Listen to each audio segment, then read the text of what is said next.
Welcome, dear viewers. For more exclusive, thrilling stories every week, join our membership. Sit back, relax, and sip your coffee. Enjoy. The brakes failed. That's what the police report said. A mechanical failure that sent my wife's car careening off Sweetwater Bridge into the Etowah River below. They found Sarah's body 3 days later, tangled in river weeds 2 miles downstream. The airbags deployed properly. She didn't drown. The impact broke her neck instantly. That's what they told me. That's what I tell myself on good days. On bad days, I remember the voicemail. Sarah, frantic, driving too fast down County Road 9. "There's something following me, Ethan. Something's wrong with it. It looks like Mr. Peterson from the hardware store, but it's not right. It's running on all fours behind the car. Oh God, it's keeping up with me at 60 miles an hour." The message cut off there. The police called it trauma-induced hallucination from the impact.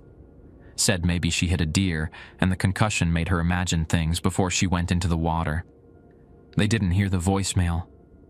I never showed it to them. I deleted it the day after the funeral. Some things are better left unheard. That was 7 months ago in Blue Ridge, about an hour north of where I am now. I couldn't stay there, not with the memories and the sympathetic glances from neighbors, the constant reminders, the river I couldn't bring myself to look at. Money got tight after I quit my construction job. I sold our house for less than it was worth just to get away faster. Ended up in Dahlonega, Georgia, a small former gold rush town in the foothills of the Appalachians. It's quiet here. Anonymous. Just what I needed. I found a room for rent on the outskirts of town. A converted garage behind Mrs. Calloway's place on Auraria Road. It's not much, but the rent's cheap, and she doesn't ask questions when I come home at dawn, reeking of whiskey from my late-night drives through the mountains. The job listing caught my eye at Woody's Diner while I was nursing a coffee and picking at a plate of eggs. Night security needed, Hargrove Estate, good pay, minimal experience required. It listed a phone number with a local area code. I called on impulse, desperate to stop draining my dwindling savings. The man who answered identified himself as Lawrence Hargrove. His voice had the refined southern drawl of old money. He asked few questions about my qualifications, seemed satisfied that I had worked in construction and had a clean record. Then he said something odd. "There are rules to working at Hargrove Hill, Mr. Wells. Non-negotiable rules. Can you follow precise instructions without question?" I said yes, of course. I've always been good at following directions. Excellent. The estate needs someone with discipline, someone who can keep to themselves. The job pays $4,000 a month, cash. That's more than double what I'd make anywhere else around here. I didn't ask why. Sometimes a gift horse comes along when you're drowning, and you don't inspect its teeth. You grab its mane and hold on. I start tonight. Mr. Hargrove told me to arrive at sunset, to memorize the rules he'll provide, and under no circumstances to leave my post until dawn. What could go wrong? After Sarah, I've got nothing left to lose anyway. The GPS led me down winding back roads until pavement gave way to gravel. Massive oak trees lined the narrow drive, their branches forming the canopy that blocked what little remained of the evening light. After about a mile, Hargrove Hill Mansion emerged from behind a curtain of Spanish moss. The house was pure antebellum grandeur gone to seed. 3 stories of weathered white columns and wraparound porches. I counted 12 windows across the front, each with black shutters that stood out like empty eye sockets against the faded paint. The surrounding grounds stretched for acres, overgrown but still hinting at their former splendor. A stone fountain stood dry in the circular drive, its basin filled with dead leaves. I parked my battered Ford pickup beside the only other vehicle, a pristine black Cadillac that had to be at least 30 years old, but looked showroom new. As I cut the engine, the silence was absolute. No birds, no insects, just the cooling tick of my engine and my own breathing. Lawrence Hargrove met me at the door before I could knock. He was tall and rail-thin, maybe 70, with a full head of silver hair and a kind of deep tan that comes from years of outdoor living. "Mr. Wells, precisely on time. I appreciate punctuality." He didn't offer his hand, just gestured for me to enter. The foyer was dimly lit by a crystal chandelier that might have been worth more than everything I'd ever owned. The air smelled of lemon oil and something else, something earthy and medicinal that I couldn't place. "This way," Hargrove said, leading me through a formal dining room where the table was set for a dinner party that clearly hadn't happened in decades. Dust cloths covered what I assumed were priceless antiques.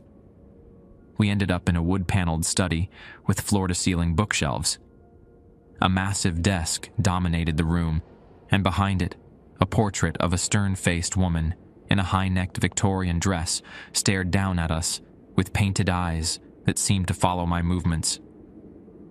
"My grandmother," Hargrove said, noticing my gaze. "Elizabeth Hargrove. She built this house in 1887 after her husband died in unusual circumstances." He motioned for me to sit in a leather chair across from the desk, then poured 2 fingers of amber liquid from a crystal decanter. "Bourbon, family recipe. We used to distill it on the property before Prohibition." He handed me the glass. "You look like you could use it." The bourbon burned going down, but it was smooth. Probably the best I'd ever tasted. "Mr. Wells, let me be direct. This job is simple but potentially dangerous. You will patrol the grounds and the first floor of the main house from sunset to sunrise. The upper floors are off limits. Always." He paused, studying my face. "Do you believe in the supernatural, Mr. Wells?" Sarah's voicemail flashed through my mind. The thing that wasn't Mr. Peterson running on all fours. "I believe there are things I can't explain," I answered carefully. Hargrove nodded as if I'd confirmed something. "Hargrove Hill has residents that predate my family's ownership of this land. We've maintained an arrangement with them for generations. Part of that arrangement involves certain boundaries and rituals." He slid a sealed envelope across the desk. "Inside are 7 rules. Memorize them. Your life depends on their strict observance. After you've committed them to memory, burn the paper in that fireplace." He pointed to the hearth where a small fire crackled despite the warm September evening. I opened the envelope and unfolded a single sheet of creamy stationery. The handwriting was elegant, almost calligraphic. "Rules for night watchmen, Hargrove Estate. Remain on the first floor or grounds at all times. Never attempt to access the upper floors. If you hear piano music coming from the east wing, lock yourself in the security office until it stops. Do not attempt to investigate the source.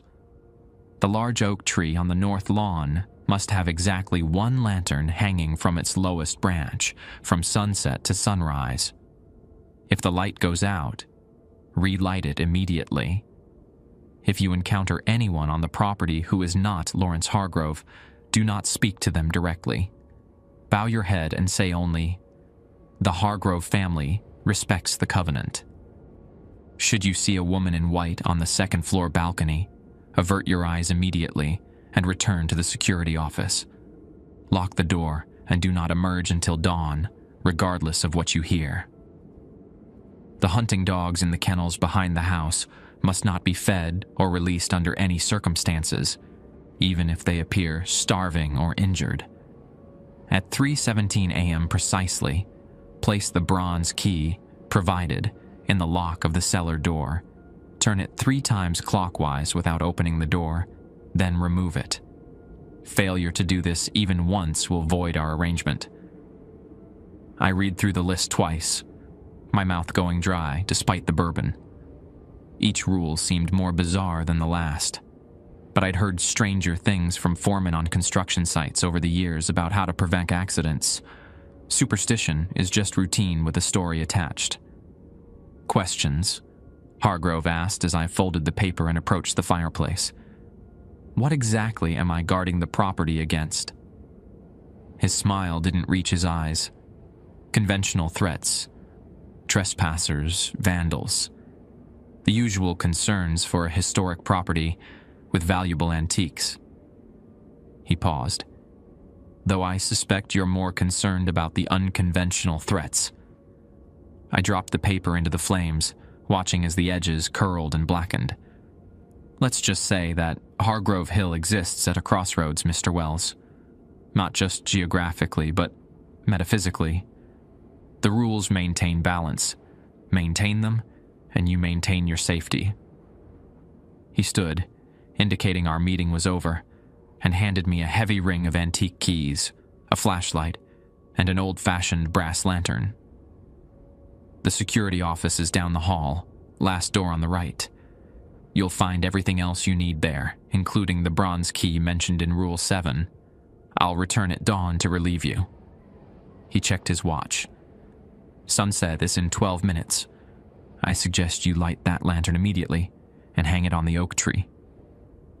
As I turned to leave, he added, One more thing, Mr. Wells. What made you leave Blue Ridge? I froze, certain I hadn't mentioned where I'd moved from.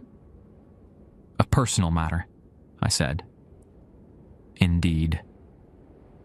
Hargrove's gaze was knowing. Sometimes what follows us is worse than what we might face ahead. Hargrove's Cadillac crunched down the gravel drive as I hurried across the expansive lawn toward the oak tree he'd mentioned. The massive tree stood alone in a clearing, its gnarled branches stretching upward like arthritic fingers against the darkening sky.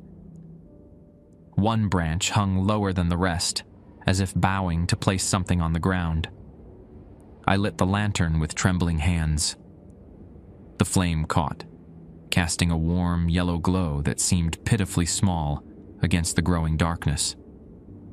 When I hung it from the branch, the metal hook there was worn smooth, suggesting decades, maybe centuries of the same ritual. As the sun dipped below the tree line, the temperature dropped at least 10 degrees.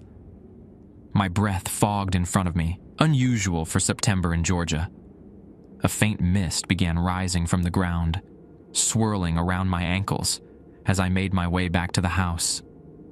The security office was a converted parlor with original wainscoting and crown molding that clashed with the modern additions. A desk with 3 CCTV monitors, a microwave, mini fridge, and a military-style cot in the corner.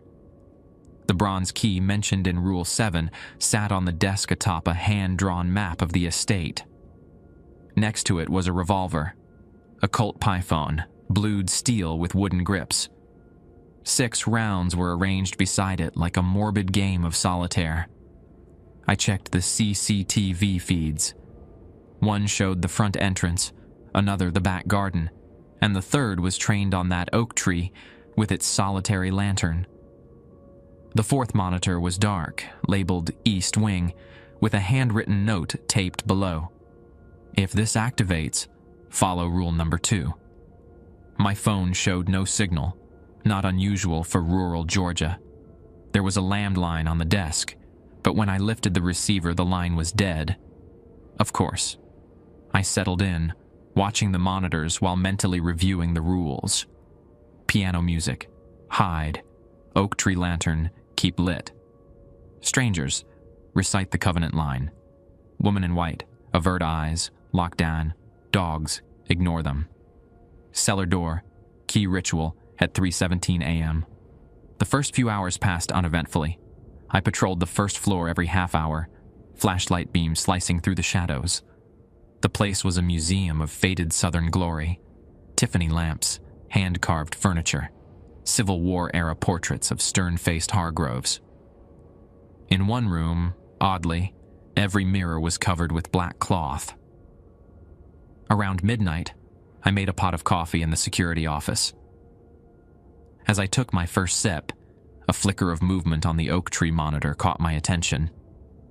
Something was moving near the base of the tree. A deer, maybe, or a large dog. I squinted at the grainy black and white image. It wasn't either of those things. A figure crouched on all fours below the tree, neck craned upward toward the lantern. Its proportions were all wrong. Limbs too long, joints articulated in impossible ways. Though the footage was monochrome, I could tell it was pale, almost white. As I watched, it began to climb the trunk with jerking, spider-like movements. My heart hammered in my chest. I grabbed the revolver, loaded it with clumsy fingers, and headed for the door. Rule 3 was clear. If the light goes out, relight it immediately. The night air hit me like a wall of ice water. The mist had thickened to fog that swirled chest-high across the lawn. I could see the lantern's glow through the murk, still burning, still safe. I kept the revolver raised as I approached, scanning the darkness. Nothing moved in the fog. When I reached the oak, I shone my flashlight up into the branches. Empty. The bark showed no signs of claw marks or disturbance. Maybe I'd imagined it. Sleep deprivation and bourbon, plus all Hargrove's talk of arrangements with supernatural residents. My mind was playing tricks. Then I noticed the ground around the tree. The dew-damp grass was flattened in a circular pattern, like something had been pacing around the trunk. A lot of somethings. The pattern spiraled inward toward the tree, as if whatever made it had been drawn to the center over time. A twig snapped behind me. I whirled, gun raised, but nothing was there. Just swirling fog and shadowed lawn. Another sound, this time from my right, a soft scratching like nails on wood. I turned again. Nothing. They were toying with me. I backed toward the house, keeping the revolver ready and my eyes moving. The sounds continued, always just at the edge of perception, always from a different direction. The fog seemed to thicken with each step, and by the time I reached the porch, I could barely see the lantern's glow through the murky darkness. Inside, I locked the door and leaned against it, breathing hard. The grandfather clock in the hall showed 12:47 a.m. Over 7 hours to go. Back in the security office, the CCTV monitors showed nothing unusual. The lantern still burned beneath the oak tree. Whatever I'd seen climbing the trunk was gone. I decided to make another round of the first floor to calm my nerves. The main hall was quiet, except for the steady tick of the grandfather clock.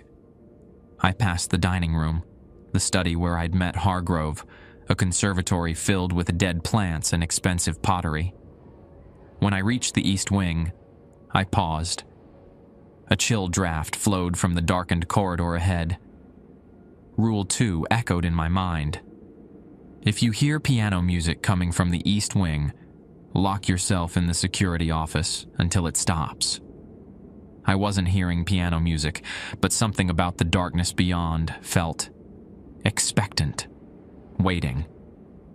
I decided to skip that section of my patrol and turned back. The first note was so soft I almost missed it, a single high C that hung in the air like frost. Then another note, lower, followed by a rippling minor chord. A nocturne played with delicate precision. My blood turned to slush in my veins. I ran, no longer caring about appearing brave or professional. The music swelled behind me, following like a physical presence as I sprinted down the hall toward the security office. I slammed the door shut, locked it, and sank to the floor. The piano continued, now playing something that might have been Chopin, if Chopin had composed in keys designed to make human teeth ache and human skin try to crawl away from the bones it covered. On the CCTV monitor, the East Wing feed had activated. It showed a grand piano in what looked like a music room. The piano bench was empty. The keys depressed themselves in perfect time with the music I was hearing through the door. I watched, transfixed with horror, as an indentation appeared on the bench, as if something invisible had sat down. The lid of the piano slowly closed, but the music continued uninterrupted. Then a figure walked into the frame. It was a woman in a long white dress, her back to the camera. Her hair was piled high in an old-fashioned style, and she stood with unnatural stillness beside the ghost pianist. Slowly, she began to turn toward the camera. I slammed my hand on the monitor power button before I could see her face. Rule 5 burned in my mind. Should you see a woman in white on the second-floor balcony, avert your eyes immediately. But this wasn't the balcony. This was the East Wing, first floor. Did the rule still apply?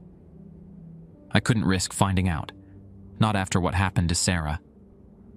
The piano music stopped abruptly, leaving a silence so complete my ears rang with it. I waited, counting seconds, then minutes. After 15 minutes of silence, I dared to check the monitors again. The East Wing feed was dark once more. The oak tree lantern still burned. Everything looked normal, except the lantern was swinging.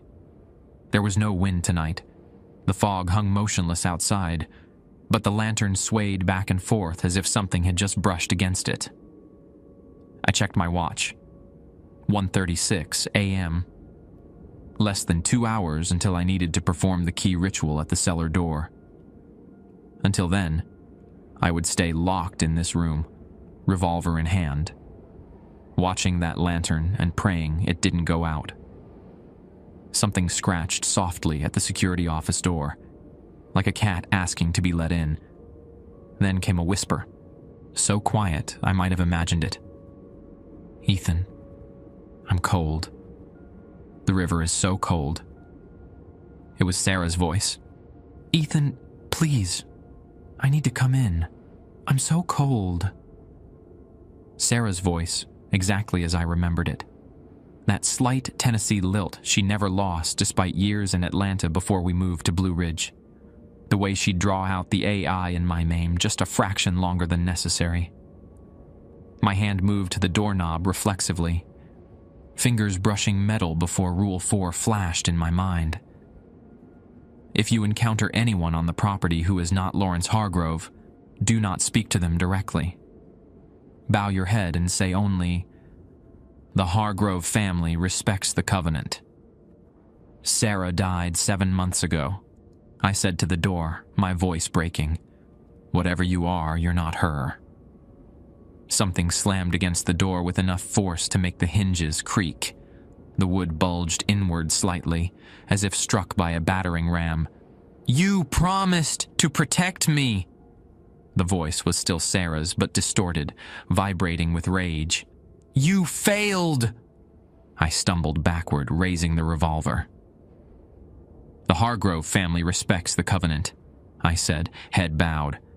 A noise like fingernails dragged down a chalkboard emanated from the other side of the door. Then silence. I stood frozen, revolver aimed at the door, for what felt like hours. My watch showed only 3 minutes had passed. 1:39 a.m. The CCTV monitors still showed nothing unusual. The lantern swayed gently beneath the oak tree, but no figure lurked nearby. The East Wing feed remained dark. From all appearances, I was alone in a historic mansion on a foggy night. Nothing more. I knew better. It occurred to me that I should document what was happening. If I didn't survive the night, someone should know what happened here. I found a leather-bound journal in the desk drawer with blank pages. Perfect. I began to write, recording everything from my arrival at Hargrove Hill to the voice at the door. The act of documenting calmed me, provided focus. By the time I finished, it was 2:43 a.m., just over half an hour until the key ritual. Movement on one of the monitors caught my eye. The lantern under the oak tree was swinging violently now, its light flickering as if about to go out. I needed to check it. Rule 3 was clear about relighting it immediately, but the thought of going outside again made my skin crawl. I gathered my courage, checked the revolver, and stepped into the hallway. The air felt different, heavier, charged with static electricity that made the hair on my arms stand on end. The smell hit me immediately. Petrichor, the scent of rain on dry earth, though I was indoors, and there had been no rain. As I moved through the main hall, I noticed the covered mirrors. One had been uncovered, the black cloth now pooled on the floor beneath it. In the dim light, my reflection was barely visible, just a shadowy outline. Then it moved differently than I did. I froze, staring at the mirror. My reflection stood still for a moment, then tilted its head at an angle no human neck should be capable of. Its mouth stretched into a smile too wide for its face, revealing rows of needle-like teeth. I ran. Outside, the fog had thickened to the consistency of cotton batting. The lantern's glow was just visible, a diffuse yellow orb floating in a sea of gray. I sprinted across the lawn, my boots squishing in the damp grass. When I reached the oak tree, the lantern was barely burning, its flame guttering in non-existent wind. I reached up to steady it, noticing that the metal had grown ice cold despite the flame within. As my fingers touched the lantern, the light died completely. Darkness swallowed me. The fog seemed to press closer, curling around my body like curious fingers. I fumbled with my lighter, hands shaking so badly I dropped it in the grass. Cursing, I knelt to search for it, my fingers combing through wet grass. A twig snapped nearby. Close, too close. I froze, then slowly turned my head. Red eyes gleamed in the darkness, about 4 feet off the ground. They were animal eyes, reflecting what little ambient light remained, but they were oddly spaced, too far apart for a deer or coyote. As I watched, they blinked vertically, like a reptile. The Hargrove family respects the covenant, I whispered, bowing my head. A soft, chittering sound answered me, like insects or small mammals communicating in high frequencies at the edge of human hearing. The red eyes remained fixed on me, unblinking now. My fingers closed around the lighter. With fumbling urgency, I relit the lantern, nearly burning myself in the process. Light bloomed, pushing back the darkness in a small circle around the oak.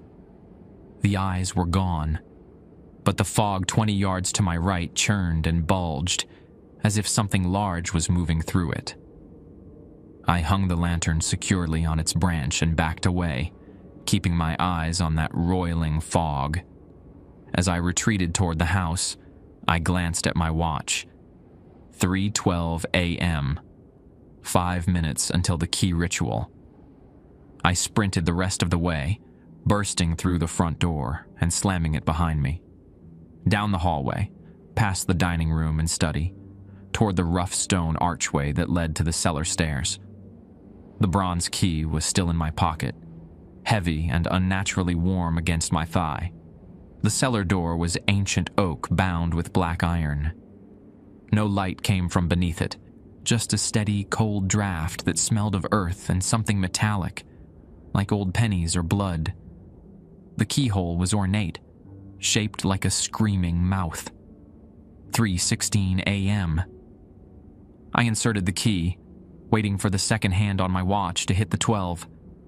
As I stood there, key poised, a sound drifted up from beyond the door. A low, rhythmic chanting in a language I'd never heard. Guttural consonants and flowing vowels that seemed to bypass my ears and vibrate directly in my skull. Multiple voices, layered and harmonizing in ways that human vocal cords shouldn't be capable of. 3:17 a.m. I turned the key 3 times clockwise, my skin crawling as each rotation produced a sound like grinding bones. The chanting stopped abruptly. Something heavy shifted against the door from the other side, as if leaning against it. I could hear breathing, wet, labored breathing that fogged the keyhole. "We smell her on you," a voice whispered through the keyhole. "The river woman. She's ours now, but you could join her." I yanked the key out and stumbled backward. The breathing continued, and now I could see the fog, the same fog from outside, seeping through the keyhole and the cracks around the doorframe. It curled and twisted in the air like it was alive, forming half-seen shapes that dissolved before I could fully comprehend them. I ran back to the security office, slamming and locking the door behind me. The CCTV monitors flickered with static, but between the visual snow, I could make out the lantern still burning beneath the oak tree. Good. One less rule broken. My heart hammered against my ribs as I tried to process what was happening. This wasn't simple haunting or local superstition. Something ancient lived at Hargrove Hill, something that knew about Sarah, something that claimed her. I pulled out the journal again, documenting the latest events with shaking hands. As I wrote about the voice at the cellar door, a new thought struck me with paralyzing force. What if they were telling the truth? What if whatever claimed to have Sarah was real? What if I could see her again? No. That was exactly how these things lured you in. I'd watched enough horror movies to recognize the trap, yet the thought lingered, seductive in its simplicity. What did I have to lose? Sarah was everything. Without her. A sharp rapping on the window jerked me from my thoughts. 3 quick knocks, pause, 3 more. The security office was on the first floor, windows facing the back garden. I approached cautiously, revolver raised, and pulled back the curtain just enough to peek outside. A man stood in the garden, illuminated by the security lights. He wore old-fashioned clothes, a threadbare suit that might have been fashionable in the 1930s, and he was looking directly at my window. His face was ordinary enough, middle-aged, weathered by sun and wind. But his eyes reflected the light like an animal's, gleaming yellow in the darkness. He smiled when he saw me, a too wide smile that reminded me of my twisted reflection earlier. Then he dropped to all fours with a sickening sound of popping joints and scuttled sideways into the shadows like a crab. I let the curtain fall back, bile rising in my throat. That unnatural sideways movement, the glowing eyes, the wrongness of it all. It matched Sarah's description of what had been chasing her car that night. The thing that wasn't Mr. Peterson. My phone buzzed in my pocket. Impossible given the lack of signal. I pulled it out with trembling fingers. The screen showed a text message from Sarah's number, which I hadn't deleted even after all these months. The message contained 3 words, "Behind you now." Every muscle in my body locked up. I couldn't breathe, couldn't turn around. The air behind me felt suddenly colder, disturbed by movement. Something brushed against the back of my neck, light as a feather, cold as grave dirt. "The Hargrove family respects the covenant," I choked out, squeezing my eyes shut. A soft laugh answered me, so close to my ear that I felt warm breath. Then the presence was gone, leaving behind the scent of river water and decay. I forced myself to turn around. The office was empty. My phone buzzed again. New message. "Not the rules they told you." I stared at the screen, my mind racing. What did that mean? Were Hargrove's rules wrong or incomplete? A third message appeared. "Find the true rules. Find me." The CCTV monitors suddenly went black, then flickered back to life, showing the same feeds as before. Except now, in each one, a dark figure stood in the center of the frame, facing the camera. Different locations, identical poses. still and patient, waiting. My watch read 3:47 a.m., over 3 hours until dawn, 3 hours until Hargrove returned, 3 hours to survive whatever game was being played at Hargrove Hill, unless Sarah was really trying to contact me, unless there was a way to save her from whatever had her in its grip. I glanced at the revolver on the desk. 6 bullets, 6 figures on the monitors. Maybe it was time to make my own rules. I had to know the truth. If Sarah was trying to contact me, if there was even the slightest chance she wasn't completely gone, I needed to understand what was happening at Hargrove Hill. The text had mentioned true rules. Maybe there was documentation somewhere in the house, something Hargrove hadn't shown me. I checked my watch. 3:52 a.m., still time before dawn to search. I hesitated at the security office door, revolver in hand. The figures on the monitors hadn't moved, still standing in their unnatural stillness, facing the cameras. Would they be there in reality, or were the feeds being manipulated? Only one way to find out. I unlocked the door and peered into the hallway. Empty. The distant tick of the grandfather clock was the only sound. I stepped out cautiously, keeping my back to the wall. The study where I'd met Hargrove seemed the most logical place to start. As I moved through the mansion, I noticed small details I'd missed before. Symbols carved into the crown molding. Spirals and angular rooms that hurt my eyes if I looked at them too long.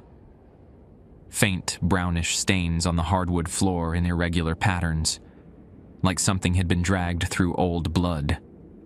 Marks around the door frames as if someone had clawed desperately to get out. Or in. The study door was unlocked. Moonlight filtered through the tall windows, casting long shadows across the room. The portrait of Elizabeth Hargrove watched me with painted eyes that seemed to follow my movements. I began searching the desk, rifling through drawers filled with correspondence and ledgers dating back decades. Nothing about rules or covenants. The bookshelf yielded similarly mundane results. First edition novels, historical texts, family photo albums. Behind the desk was a glass display case I hadn't noticed earlier. Inside rested a leather-bound journal similar to the one I'd been writing in, but much older, the spine cracked with age. Beside it lay a silver letter opener shaped like a dagger, perfect for breaking into a locked case. The glass shattered loudly in the quiet room. I flinched, expecting something to come running, but the house remained silent. I grabbed the journal and opened it to a random page. The handwriting was cramped and urgent. The ink faded to brown. I squinted to make it out in the dim light. April 17th, 1891. The bargain holds, but at what cost? 3 more children from the tenant farms gone this month. The authorities suspect wolves, but we know better. Elizabeth insists the sacrifices are necessary to maintain the boundary. But I fear her mind has been corrupted by prolonged contact with the outsiders. She speaks of them now with reverence rather than fear. The new rules she's implementing for the staff are strange. Rituals at specific times, lanterns that must remain lit, mirrors to be covered at night. She claims they will keep us safe, but I believe they are actually strengthening their hold on the property. E spends hours in the East Wing now, playing that damnable piano for audiences none of us can see. I flipped to a later entry. December 3rd, 1892. E is gone. We found her clothes by the oak tree, perfectly arranged as if she had simply stepped out of them and walked away. The staff whisper that she has joined the covenant. I know better.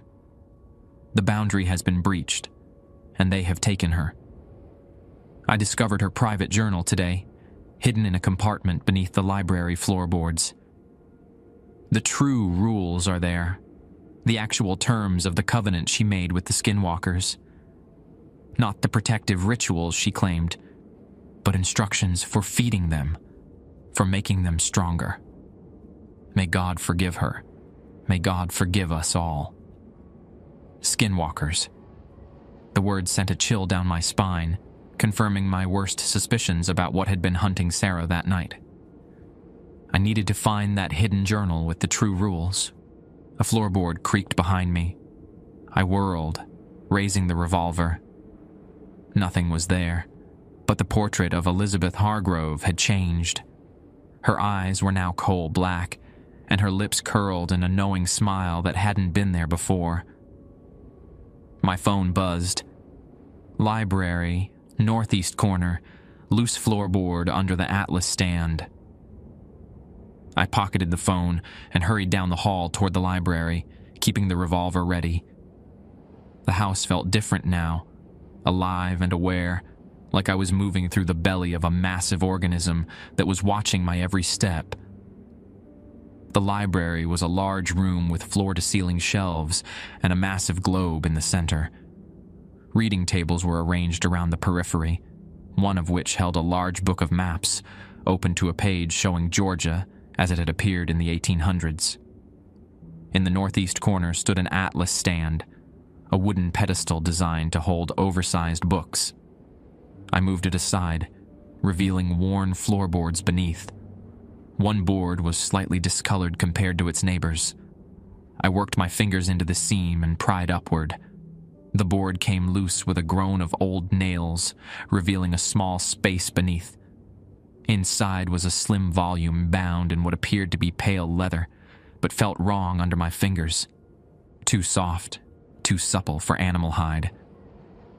The first page bore a title in flowing script, The Covenant of Hargrove Hill, True Terms and Observances. Below it, a dedication, for those who would walk between worlds. I turned to the next page and found what I was looking for. The true rules. The covenant requires blood tithe by the 7th day of each month. Hargrove blood is preferred, but substitute offerings are acceptable if properly prepared. The boundary stones must never be moved. They do not mark the property line, but the edges of their domain. The piano must be played at midnight to maintain the illusion that separates their world from ours. It need not be played by human hands.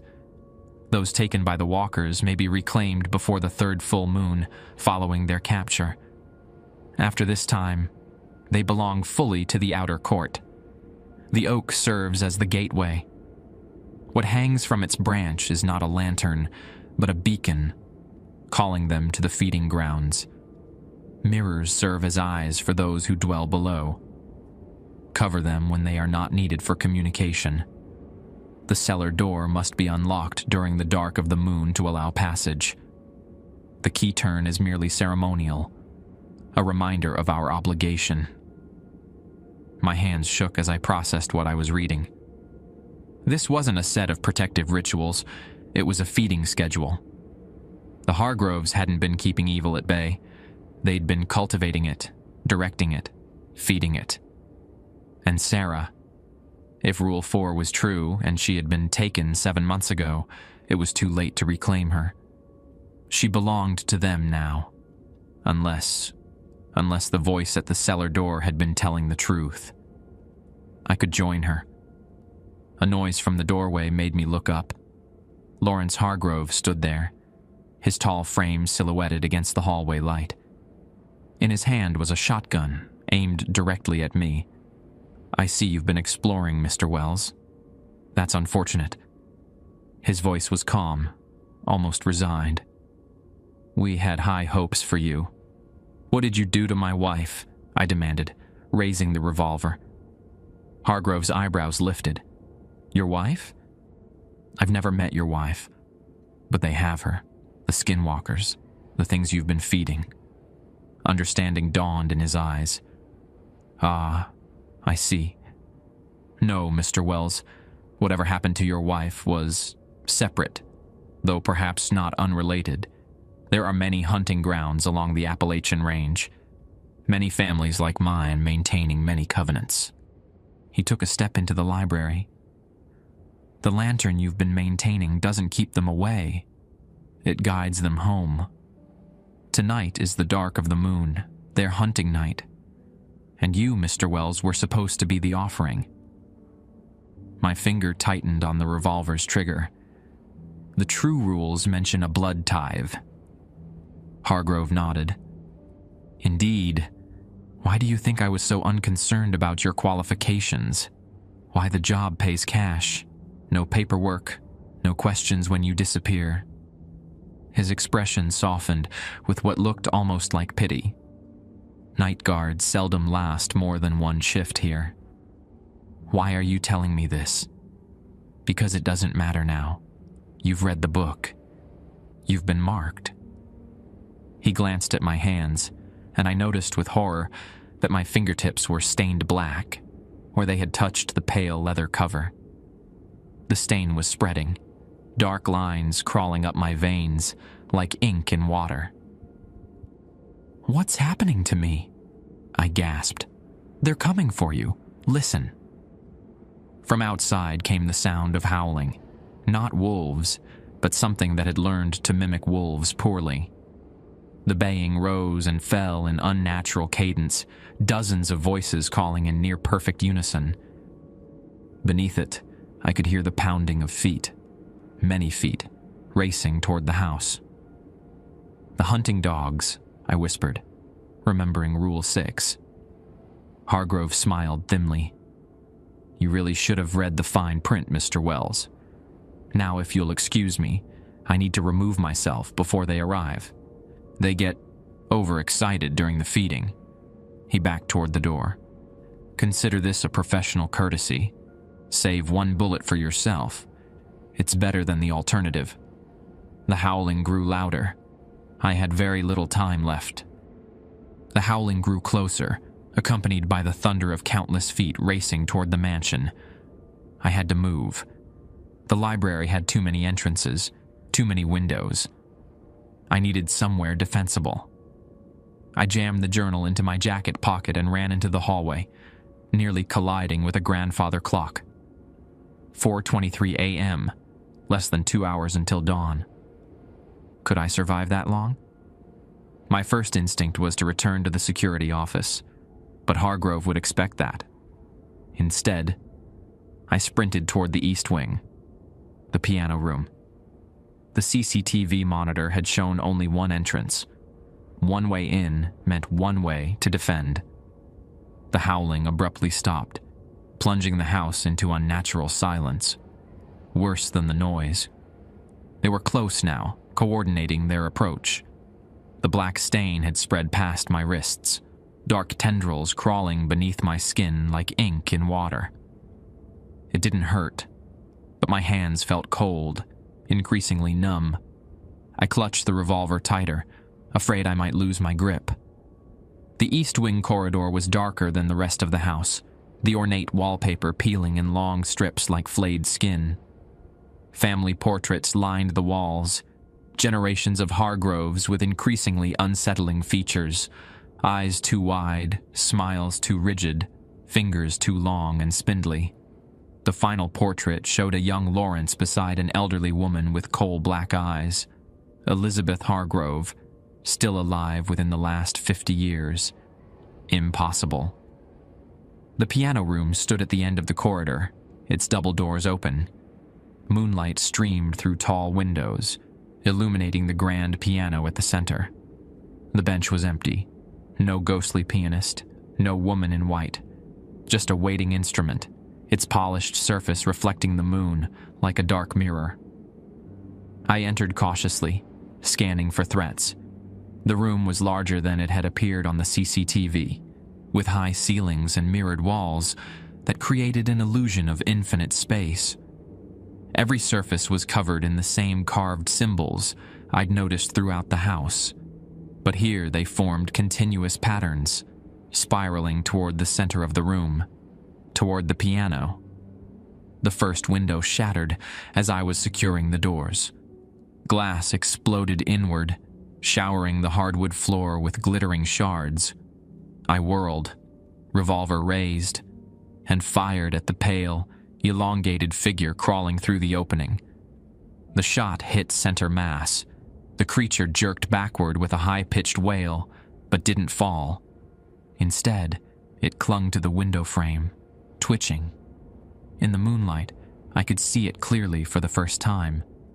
It might have been human once. The basic structure was there. Head, torso, limbs. But everything was wrong. The proportions were distorted, limbs too long and jointed in extra places.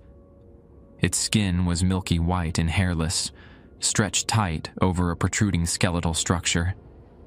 The face had recognizable features, but arranged incorrectly, as if someone had described a human face to an alien sculptor who'd never seen one.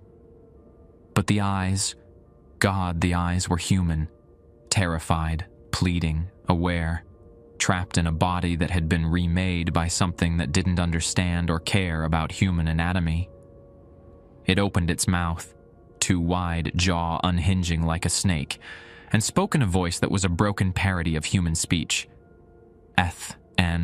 Help me. I froze, the revolver wavering. That voice, distorted and wrong, but unmistakable. Tom, I whispered. Tom Peterson, hardware store owner from Blue Ridge. The man Sarah had seen chasing her car, running on all fours at impossible speed. Before I could process this, more windows shattered. Pale limbs reached through, clawing at the frames. Dozens of them. The hunting pack had arrived. I backed toward the piano. 5 bullets left, and nowhere to run. The creatures slithered through the broken windows, crawling along the walls and ceiling like insects, their movements jerky and uncoordinated, as if they were still learning to use their twisted bodies. My back hit the piano, keys jangling discordantly. An idea formed. Rule 3 from the True Covenant. The piano must be played at midnight to maintain the illusion that separates their world from ours. It was well past midnight. But maybe. I sat at the bench and began to play. I'm no musician, just a few years of reluctant childhood lessons. But I remembered enough Chopin to stumble through a nocturne, the same one I'd heard earlier. The effect was immediate. The creatures froze, heads tilting in unison like curious dogs. Their movements slowed, became more deliberate, more human.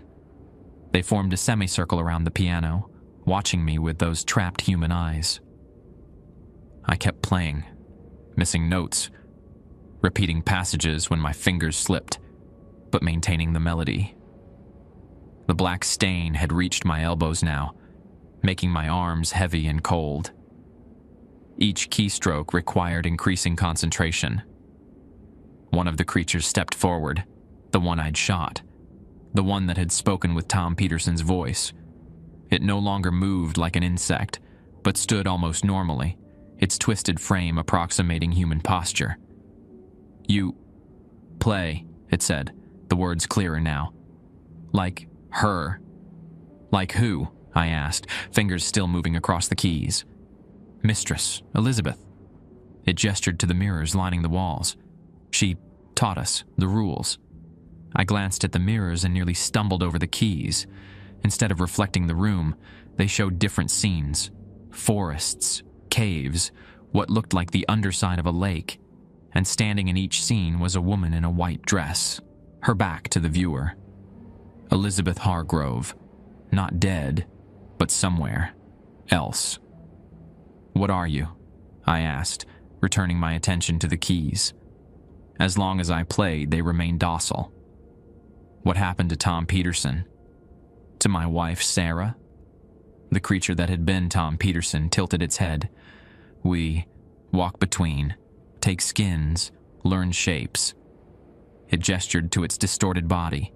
This one fought, broke the pattern. It pointed to another creature, smaller, standing near the back of the group. That one came willing. River woman. My fingers faltered on the keys. Sarah. The smaller creature stepped forward, Its proportions were less distorted than the others, its movements more fluid. As it approached, I could see familiar features in the alien face, the curve of Sarah's cheek, the shape of her eyes. But wrong, stretched, reimagined by something that didn't understand what it was copying. "Ethan," it said, and the voice was almost right. Almost Sarah. "You came." "What happened to you?" I whispered, still playing mechanically, tears blurring my vision.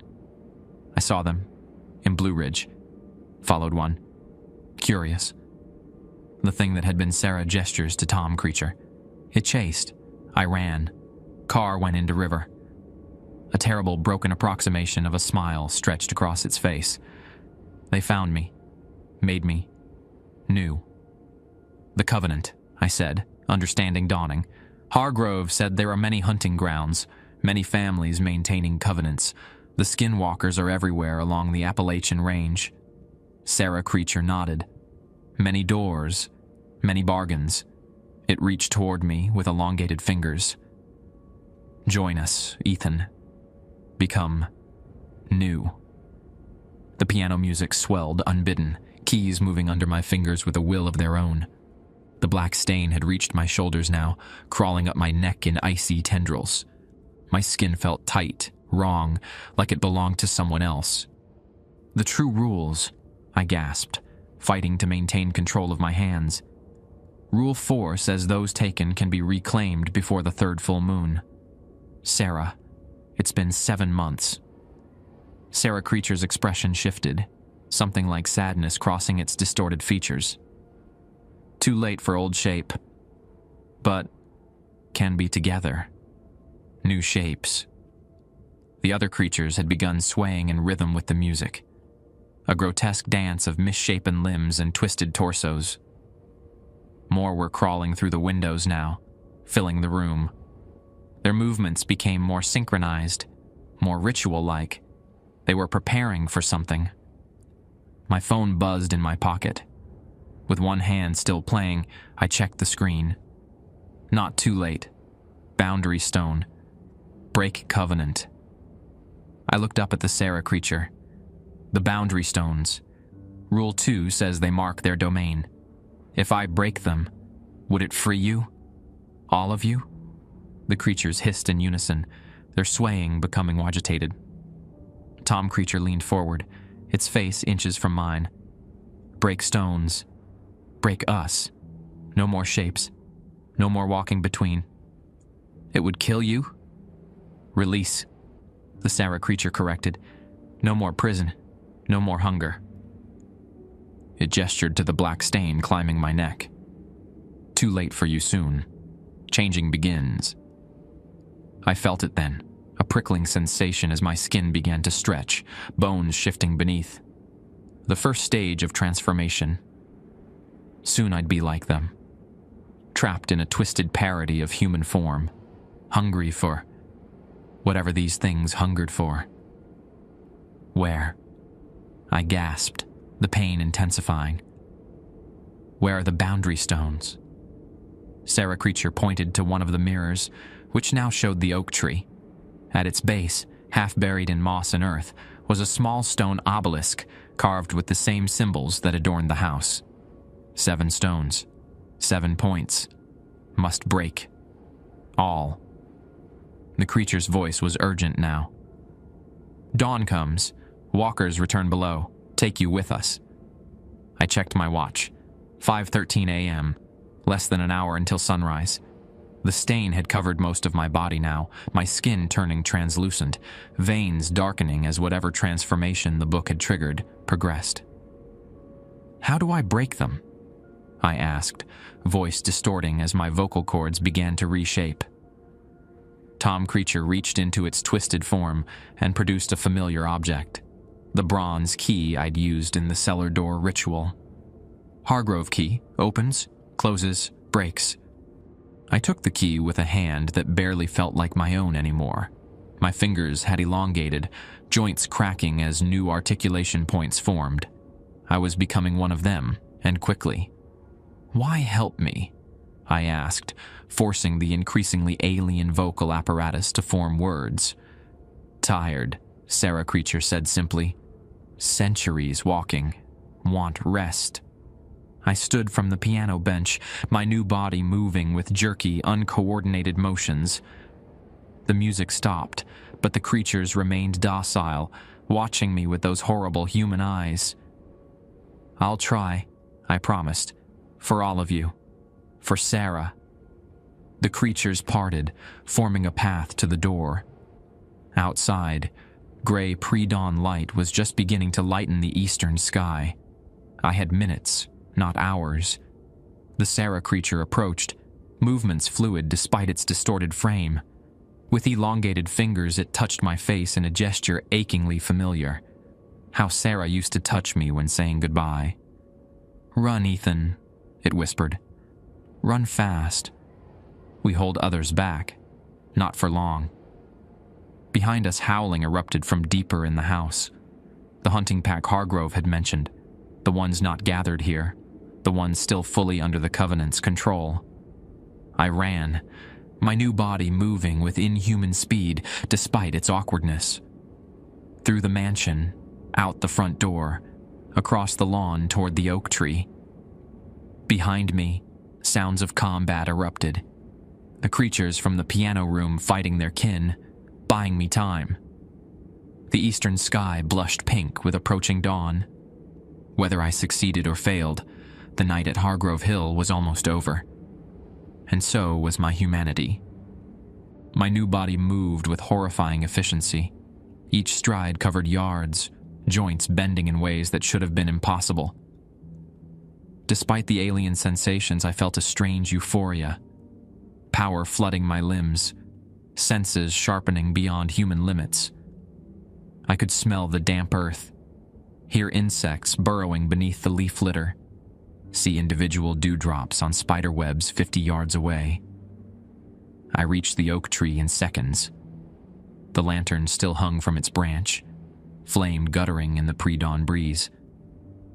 At the base of the trunk, half buried in moss and fallen leaves, sat the first boundary stone, a rough obelisk about 2 feet tall, carved with spiraling symbols that seemed to move when I wasn't looking directly at them.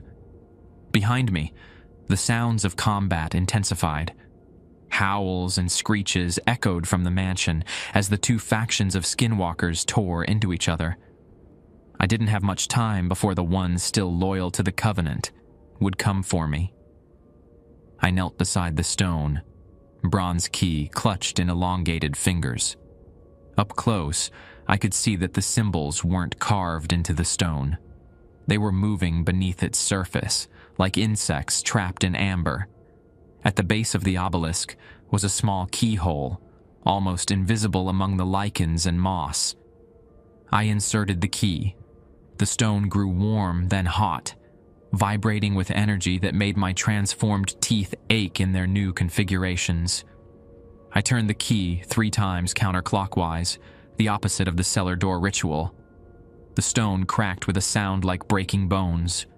Green light spilled from the fissures, and a subsonic rumble shook the ground beneath my feet. 1 down, 6 to go. My phone buzzed. The screen showed a map of the Hargrove estate, with 6 blinking dots marking the remaining stones. They formed a perfect heptagram around the property, with the oak tree at one point. "Hurry!" the message read. "Covenant breaking. Hargrove knows." As if in response, a shotgun blast roared from the direction of the mansion. I looked up to see Lawrence Hargrove sprinting across the lawn with inhuman speed, his elderly frame moving with the same predatory grace as the skinwalkers. Of course, generations of proximity to the entities had changed the Hargroves too. "Wells," he bellowed, voice distorted with rage. "Do you know what you're doing?" I was already running toward the next stone, my transformed body eating up the distance. According to the map, it lay at the edge of a small pond behind the mansion. Hargrove fired again, buckshot whistling past my elongated head. The pond was really more of a dark pool, its surface unnaturally still despite the morning breeze. Green algae formed patterns across its surface, the same spiral symbols that adorned the house and stones. At its edge, half submerged in black water, was the second boundary stone. I splashed into the shallows, the cold water burning my transformed skin like acid. Whatever I was becoming didn't like water. I fought through the pain, reaching the stone and jamming the key into its lock with shaking hands. 3 turns counterclockwise, another crack, another pulse of sickly green light. The water began to boil around my feet, not with heat, but with motion. Thousands of tiny, multi-legged things erupting from the mud, swarming up my transformed legs. I screamed, a sound no human throat could make, and lurched back to shore, batting the creatures away. They weren't insects or amphibians, but miniature versions of the skinwalkers, each no bigger than a fingernail. The spawn of whatever lived below. Hargrove was closer now, reloading his shotgun with practiced efficiency. "You fool," he shouted. "You're releasing them all, even the ones we've contained for centuries." I didn't stop to argue, just ran for the third stone. My body was changing faster now, bones cracking and reforming with each stride. My skin had become translucent, revealing a dark lattice of structures beneath that were neither muscle nor bone, but something alien. Only my mind remained my own, and I clung to thoughts of Sarah. Not the twisted creature she'd become, but the woman I'd loved. The third stone stood in a small family cemetery at the edge of the property. Old gravestones tilted at irregular angles, all bearing the Hargrove name. The boundary marker stood at the center, this one carved to resemble an angel, with its face worn smooth by time. As I approached, the ground began to shift. Fingers of dirt pushed upward, forming into hands that grabbed at my ankles. The dead, or something wearing their shapes, trying to stop me. I tore free, reaching the angel stone and finding its keyhole hidden where a heart would be. 3 more counterclockwise turns. The stone angel shattered, fragments dissolving into dust that swirled in unnatural patterns before sinking back into the open graves. A shotgun blast caught me in the shoulder, spinning me around. Pain blossomed, hot and sharp, but different from human pain. More data than sensation. I could feel the pellets working their way out of my transformed flesh, pushed by a body that no longer followed human rules of biology. Hargrove stood at the cemetery gate, his face contorted with rage and something else, fear. "The Covenant has kept them contained for generations," he shouted, reloading again. "Break it, and they'll devour everything, starting with us." "They want to be free," I called back, my voice a distorted approximation of my former speech. "You've been keeping them prisoners, using them. They're not human Wells. They never were. What looks like suffering to you is just their natural state." He raised the shotgun again. "Your wife is gone. Whatever wears her shape now isn't her." The mention of Sarah sparked rage that accelerated my transformation. My vision split into multiple spectrums. Bones liquefied and reformed. Extra joints sprouted along my spine. I lunged at Hargrove with inhuman speed, knocking the shotgun aside and pinning him against a gravestone. "You knew?" I hissed, face inches from his. "You knew what happened to Sarah. You knew what I'd seen in Blue Ridge." Hargrove didn't struggle, just stared at me with those knowing eyes. "Of course I knew. Why do you think I hired you? The Covenant requires a tithe, but it's stronger when the offering has already been touched by them. You were marked the moment your wife encountered a skinwalker. I just expedited your transformation. Why? What do you get out of this? Protection, power, longevity." He smiled thinly. Elizabeth Hargrove made the first covenant in 1887.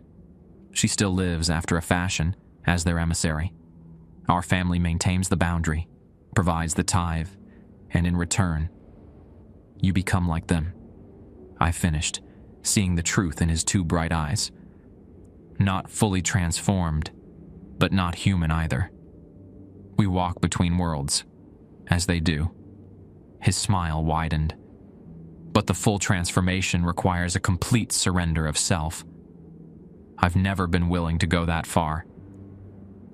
Dawn light crept over the horizon, painting the cemetery in pale gold. I checked my phone. 3 stones remained, and time was running out. With a snarl, I slammed Hargrove's head against the gravestone, knocking him unconscious, and ran for the 4th boundary marker. This one stood in a small grove of twisted trees at the western edge of the property. Unlike the others, it was made of metal, bronze or copper turned green with age. As I approached, the trees began to move, branches reaching down like fingers to bar my path. I tore through them, bark and sap flying as my transformed body displayed strength I'd never imagined possessing. The metallic stone hummed as I grew closer, vibrating at a frequency that made my reconfigured ears bleed black ichor. The keyhole was hidden in a series of concentric rings at the base. 3 counterclockwise turns. The metal stone shuddered and began to melt, pooling like mercury before sinking into the ground. A howl went up from the direction of the mansion, not the chaotic sounds of battle, but a unified cry of dozens of voices. Through my enhanced vision, I could see skinwalkers pouring out of the house, some still fighting each other, others racing in my direction. Among them was the Sarah creature, moving with desperate speed. My phone buzzed one last time.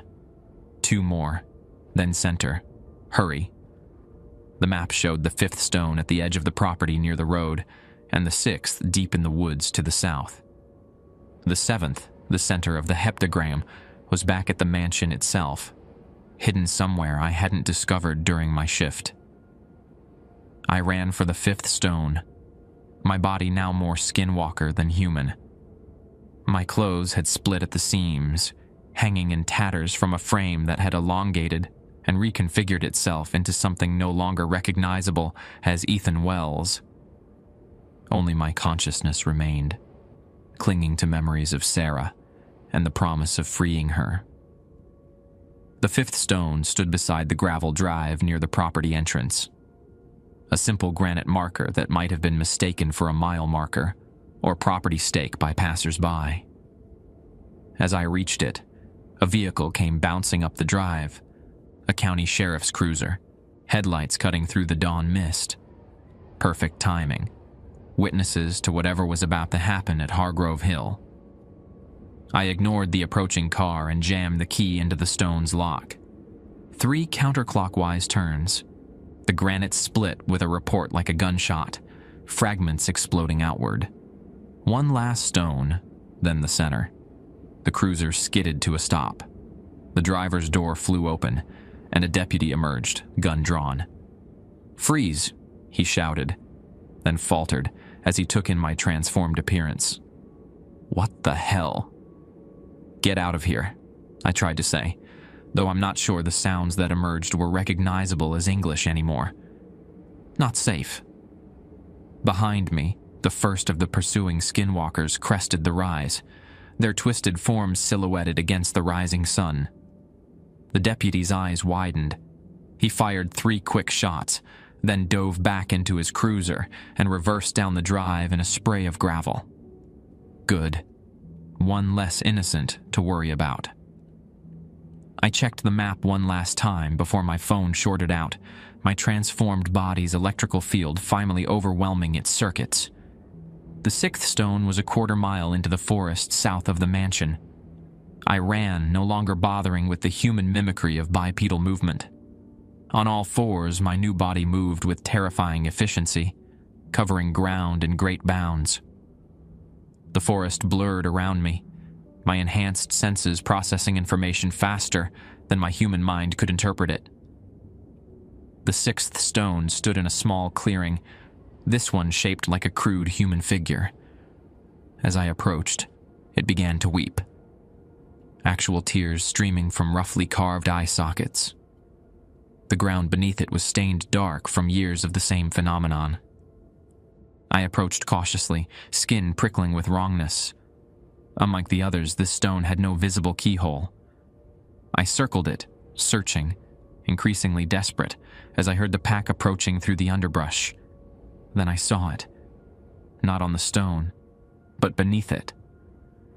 The keyhole was carved into a root-like structure that extended from the base of the statue into the earth.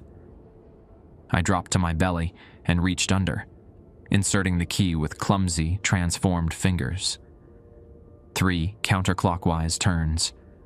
The statue didn't break, but simply deflated, collapsing in on itself like a balloon, leaving nothing but a fine white powder. The center stone remained, hidden somewhere in the mansion itself. I turned back toward Hargrove Hill, the eastern sky now bright with full dawn. Whatever was going to happen would happen soon, in the light of a new day. The Sarah creature waited at the edge of the clearing, watching me with those familiar eyes in an unfamiliar face. "Last one," it said, voice less distorted than before. Then free. We raced back toward the mansion, my transformed body moving alongside Sarah's with horrifying synchronicity. The woods blurred around us, our inhuman speed turning trees into smears of green and brown. Behind us, the sounds of pursuit faded. The other skinwalkers were scattering, confused by the breaking covenant. "Center stone," the Sarah creature said as we bounded across the lawn, hidden, protected. "Where?" I asked, the word emerging as a chittering hiss from my reconfigured throat. "Below. Always below. The cellar." Of course. Rule 7 of the True Covenant. The cellar door must be unlocked during the dark of the moon to allow passage. The key ritual I'd performed at 3:17 a.m. hadn't been securing anything. It had been unlocking it. The mansion loomed ahead, different in the dawn light. Cracks had appeared in its facade, running like black veins through the white paint. Green light pulsed from within, seeping through windows and door frames. The breaking of the boundary stones was affecting the house itself. We entered through the front door, finding the grand hall transformed. The wallpaper writhed as if alive, patterns shifting and realigning themselves. The grandfather clock had melted, bronze and wood flowing together like wax. Furniture had rearranged itself into unsettling configurations that mimicked human forms. Lawrence Hargrove stood at the top of the main staircase, shotgun raised. Blood streaked his face from where I'd slammed his head against the gravestone, but he moved with predatory grace that belied his apparent age. Behind him stood 3 more skinwalkers, these different from the others. Their forms more stable, more human-like, though still wrong in subtle ways. The loyal ones. The hunters. "Elizabeth warned me this might happen," Hargrove called down, his voice echoing strangely in the transformed space. "Every few generations, one of the marked ones understands enough to be dangerous." He gestured at me with the shotgun. "You think you're freeing them? You're not. You're just changing who's in control." I didn't bother responding, just bounded across the hall toward the cellar door. Hargrove fired, the shot going wide, as the house itself seemed to shift around us, floors tilting and straightening in nauseating waves. The Sarah creature intercepted one of the hunter skinwalkers as it leaped from the balcony, the two colliding in midair with a sound like tearing canvas. They fell to the floor in a tangle of elongated limbs and twisted torsos, clawing and biting with inhuman ferocity. I reached the cellar door, now warped and expanded in its frame, leaking the same sickly green light from its edges. The bronze key trembled in my transformed hand, vibrating in harmony with something beyond the door. 3 gunshots cracked in rapid succession. Pain bloomed across my back as Hargrove's bullets, found their mark. I stumbled forward, black ichor leaking from wounds that were already beginning to close. This new body was durable, if nothing else. The keyhole in the cellar door had changed, no longer shaped like a screaming mouth, but like an actual human eye. Pupil dilating and contracting as it watched me approach, I jammed the key in with desperate force. It slid home with a sound like a satisfied sigh. "Don't!" Hargrove screamed, vaulting over the balcony rail and landing with inhuman agility. "You have no idea what's down there." 3 counterclockwise turns. The key moved like it was alive, almost pulling my fingers along with it. The door exploded inward, not breaking but simply ceasing to exist. Green light blasted outward in a physical wave that knocked me backward across the hall. From beyond came a sound no human ear was meant to hear, a vast, hungry susurration, like millions of chitinous legs moving at once. I continued forward, raising the revolver as Elizabeth turned her midnight gaze upon me. Her smile widened literally, splitting her face in half to reveal nested rows of teeth descending into her throat. "Little Walker," she said, voice resonating in frequencies that made my transformed bones vibrate. "Do you think your human weapons can harm me? I transcended such limitations centuries ago." "Not aiming for you," I replied, and fired. The bullet struck the stone at her breast. Cracks appeared, green light spilling from the fissures. Elizabeth's expression shifted from amusement to horror in an instant. "No!" she screamed, multiple voices overlapping in her throat. "The anchor!" I fired again, the last bullet finding the same target. The stone shattered, fragments dispersing into glittering dust. Elizabeth convulsed, her form losing coherence, dimensions collapsing in on themselves. The green light erupted from her in all directions, a shockwave that knocked everyone, human, skinwalker, and other, to the floor. "What have you done?" she wailed, her voice now singular, human, afraid. The anchor stone was the only thing keeping me from becoming one of them completely. Her form was simplifying, the extra dimensions folding away, leaving only a twisted approximation of her human shape.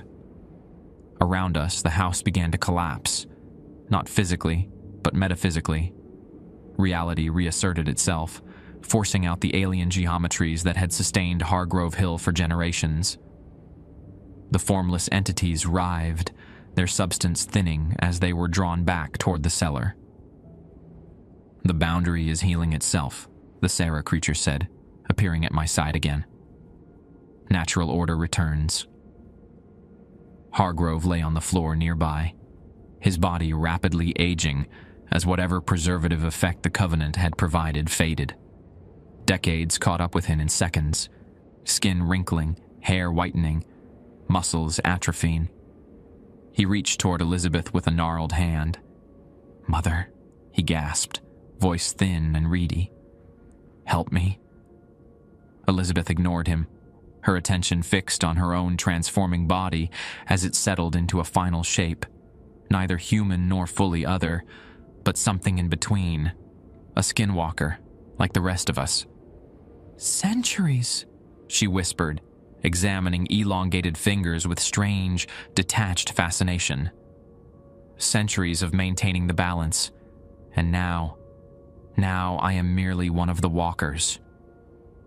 She looked up at me, her eyes now human again, filled with a mixture of rage and fear. "There will be consequences for this." The house shuddered violently. Plaster rained from the ceiling as load-bearing walls warped. The remaining skinwalkers were fleeing, streaming out doors and windows. "We need to leave," I told the Sarah creature.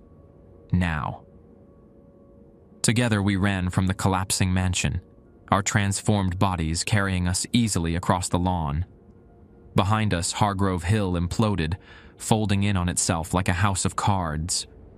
The cellar glowed briefly with intense green light, and then darkness rushed in as whatever doorway had existed there slammed shut. We stopped at the edge of the property. watching as the mansion was reduced to rubble. The oak tree still stood, the lantern hanging unlit from its branch. In the full light of morning, it looked like any other tree, ancient but ordinary.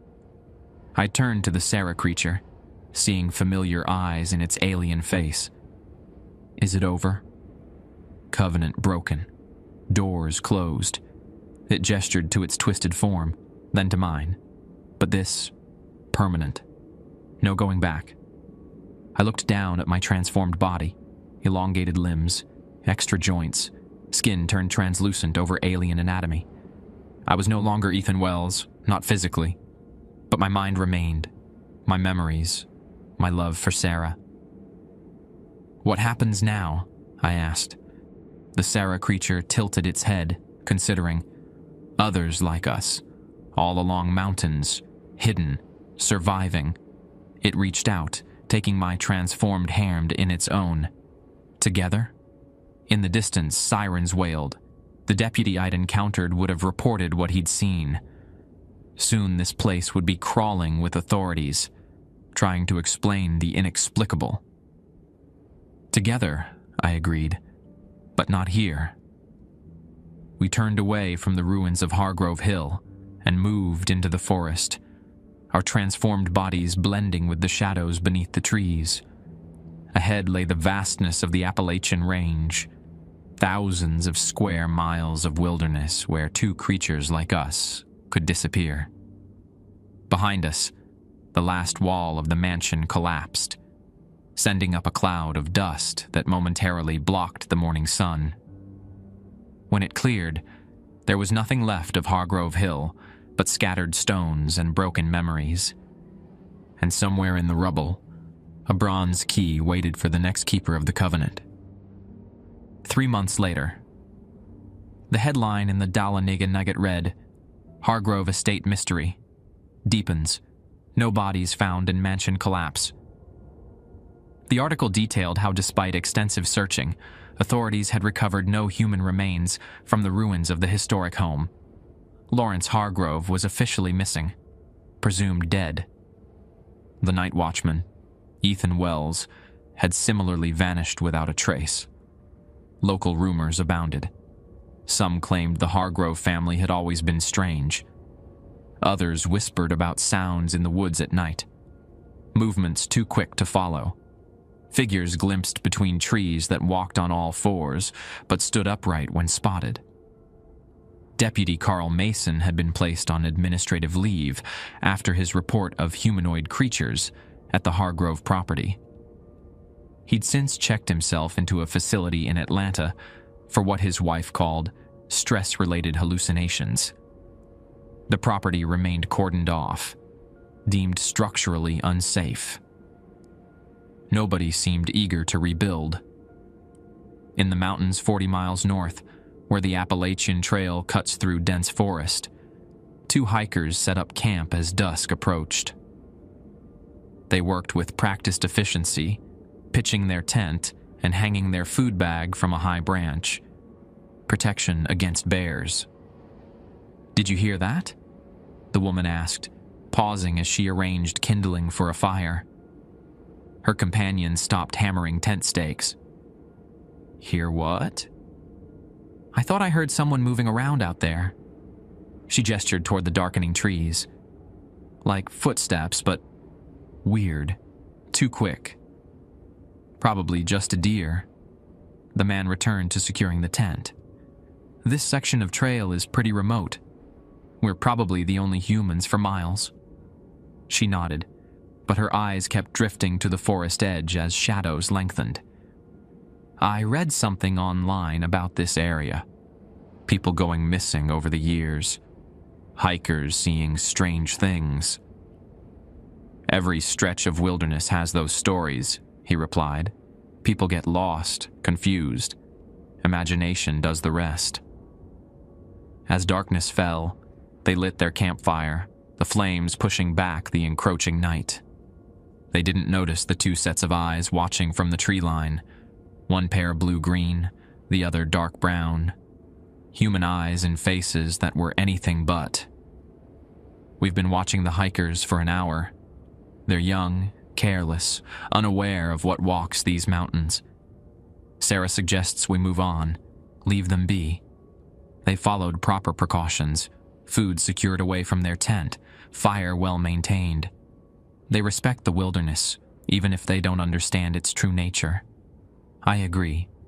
We're not hungry tonight anyway, not for food or for shapes. We've learned to sustain ourselves on smaller creatures when necessary. The transformation has become easier to control with practice. We can appear almost human now, for short periods, enough to venture into small towns occasionally for supplies, though we avoid cameras and crowds. We aren't the only ones of our kind in these mountains. We've encountered others, some from Hargrove Hill, others from different covenants along the range. Most keep to themselves, but a few have joined us in what Sarah calls our pack. Safety in numbers. Sometimes I dream of my old life, my human body. Sometimes I wake reaching for a wedding ring I no longer wear on fingers that no longer resemble my own. But then Sarah is there, her transformed hand in mine, her eyes the same even in her changed face. We are something new now, neither human nor other. We walk between worlds by our nature, not by covenant or ritual. And when we hear rumors of strange rules and midnight rituals at old mansions or forgotten places, we watch. We wait. We remember. Some covenants are best left broken,